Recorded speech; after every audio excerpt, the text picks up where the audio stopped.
On Sunday, we saw the triumphal entry of Christ into the capital of Jerusalem. Among the people who did not believe in or support the Roman government, the arrival of this messianic figure was seen by many as the beginning of a great change, an end to the Roman occupation, a new freedom, and a restoration of their nation. Sunday's triumphal entry made a powerful political statement, but the story didn't end there. And so our worship continues with Holy Monday. Our gospel reading continues the story where we left off. Jesus entered Jerusalem and went into the temple, and when he had looked around at everything, as it was already late, he went out to Bethany with the 12. On the following day, when they came from Bethany, he was hungry. Seeing in the distance a fig tree and leaf, he went to see whether perhaps he would find anything on it. When he came to it, he found nothing but leaves, for it was not the season for figs. He said to it, "May no one ever eat fruit from you again." And his disciples heard it. Then they came to Jerusalem, and he entered the temple and began to drive out those who were selling and those who were buying in the temple. And he overturned the tables of the money changers and the seats of those who sold doves. And he would not allow anyone to carry anything through the temple. He was teaching and saying, "Is it not written, 'My house shall be called a house of prayer for all the nations'? But you have made it a den of robbers."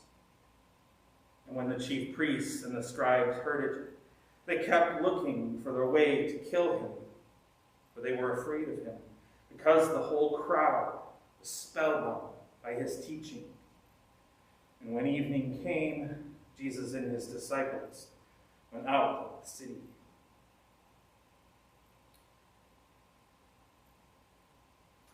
As our story continues, we see Jesus continuing to turn the world upside down. On Sunday, he made a political statement about who is truly Lord, not our rulers, our governments, or even our elected officials. Human authority is undermined by the presence of God. What should give hope to Christians of faith in our modern era is not our democracy, but the simple idea, though we often fall short, human authority in governments is not the right to rule, but the opportunity to serve. That is the message of the prophets and of Christ's ministry. It is at the core of the Israelite law, the Torah. And Jews have an expression that, as followers of Christ, we too can acknowledge as our mission, tikkun olam, which means healing the world. God created all that we see, this world and beyond, and everything in it. And we are called to be a part of healing in creation, the planet, and all that lives on it. In the same way, at the end of his Sunday march, Jesus sees the temple at the end of the day, merchants and money changers closing down their businesses and booths in a sacred place. Now, to many of us, business serves the needs of the community. It creates jobs and opportunities, helps lift people out of poverty, and provides services and goods. Like our government and our own lives, businesses are capable of being aligned with God's work and purpose to serve creation. What Jesus sees in the temple is not the service we hope or imagine our businesses to be doing. Jesus sees opportunity-motivated greed, people taking advantage of others in order to better their own lives, doing so under the false guise of being part of God's work in the temple. Like many who express anger and frustration with the actions of specific businesses in our world, Jesus is outraged to see self-serving agendas parading as being aligned with God's care of creation and with God. with a faith he cares deeply about. On Sunday, I asked you to stop and listen.